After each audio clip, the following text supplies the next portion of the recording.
तो आज के वीडियो में हम लोग 4 से 5 कुछ इंपॉर्टेंट न्यूज़ को और कुछ इंपॉर्टेंट अपडेट्स के बारे में देखेंगे। तो स्टार्ट कर लेते हैं सबसे पहले टाटा पावर के साथ।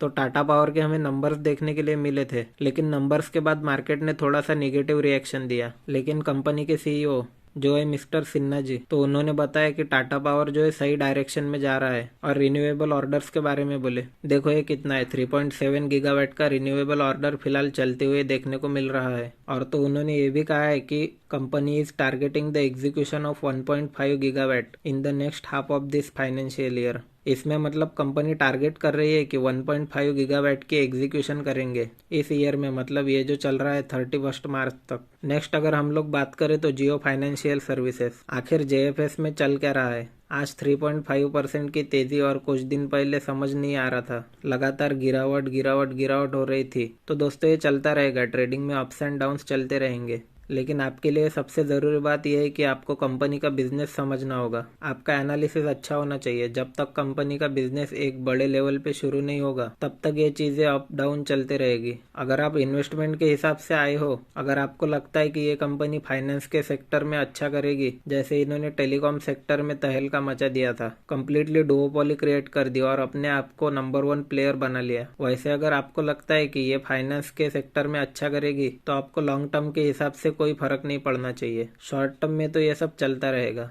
मैं आपको ऐसा नहीं बोल रहा हूँ कि ये अच्छी कंपनी है आप इसमें इन्वेस्ट कर लो, लेकिन हाँ आप इस कंपनी को भी स्टडी कर सकते हो। इसके बाद अगर हम लोग बात करें तो अडानी पोर्ट की, कल के दिन हमें इसके Q2 के नंबर्स देखने मिले थे। इसमें भी नंबर्स हमें ड्यूरिंग द मार्केट ही देखने मिले, लगभग 2-2:30 बजे के आसपास। तो कल के दिन नंबर्स आने के बाद शेयर में लगभग 1.5% की गिरावट देखने मिली और इसका कारण था एक्सपेक्टेशंस। लेकिन फिर भी आज के दिन ये शेयर हमें 0.5 पॉइंट्स पॉजिटिव में क्लोज होते हुए देखने मिला। तो चलो एक बार नंबर्स भी देख लेते हैं। सबसे पहले हम लोग कंपनी की टोटल इनकम देखते हैं। यहाँ पर आपको सभी नंबर्स रुपीज इन करोड्स में देखने मिलेंगे और ये है कंपनी के कंसोलिडेटेड नंबर्स। तो last year income 5,648 crore, last quarter में 6,631 करोड़ और इस क्वार्टर में 6,951 करोड़। तो इनकम जो है वो आपको क्वार्टरली और ईयरली दोनों बेसिस पर बहुत ही अच्छे तरीके से ग्रो करते हुए देखने को मिल रही है। Expenses last year 3,751 crore, last quarter 4,065 crore और इस क्वार्टर में 4,477 करोड़। मतलब खर्चे भी आपको क्वार्टरली और ईयरली दोनों बेसिस पर बढ़ते हुए देखने को मिल रहे हैं। Now P&L for the period to last year, profit था 1737 करोड़, लास्ट क्वार्टर में था 2119 करोड़ और इस क्वार्टर में था 1761 करोड़। तो प्रॉफिट में आपको ईयरली बेसिस पर बढ़ता हुआ दिख रहा है और क्वार्टरली बेसिस पर कम होता हुआ दिख रहा है। अब फाइनली ईपीएस मतलब अर्निंग्स पर शेयर देख लेते हैं। तो लास्ट ईयर 7.7, लास्ट क्वार्टर में 9.79 था और इस क्वार्टर में 8.09 का ईपीएस देखने को मिल रहा है। सो ओवरऑल इनकम अच्छी खासी बढ़ी है, लेकिन प्रॉफिट वाइज नंबर देखे जाए तो ईयर ऑन ईयर अच्छे आए, लेकिन क्वार्टरली बेसिस पर थोड़े से पुअर देखने को मिलते हैं। तो कल के दिन जो 1.5% की गिरावट थी वो क्वार्टरली नंबर्स के कारण थी, क्योंकि शॉर्ट टर्म और स्विंग ट्रेड वालों के हिसाब से क्वार्टरली नंबर्स एटलीस्ट 19,000 आने चाहिए थे। लेकिन फिर भी आज हमें शेयर पॉजिटिव में क्लोज होते हुए दिखा, क्योंकि ईयर ऑन ईयर बेसिस पर हमें नंबर्स अच्छे देखने मिले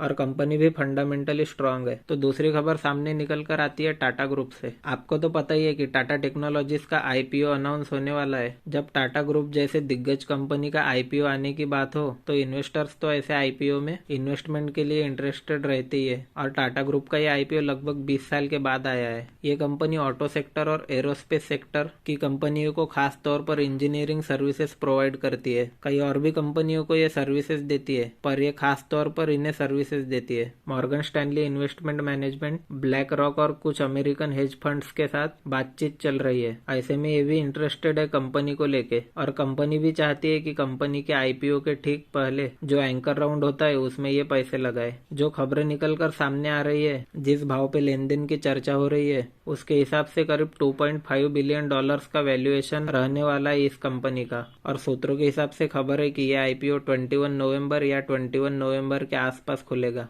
अगर ये वीडियो आप लोगों का अच्छा लगा तो चैनल को सब्सक्राइब और वीडियो को लाइक जरूर कर देना। और आपको कोई भी शेयर बाय सेल करने की सलाह नहीं है। आप अपने इन्वेस्टमेंट को अपने स्टडी के हिसाब से और अपने फाइनेंशियल एडवाइजर को पूछ के करें।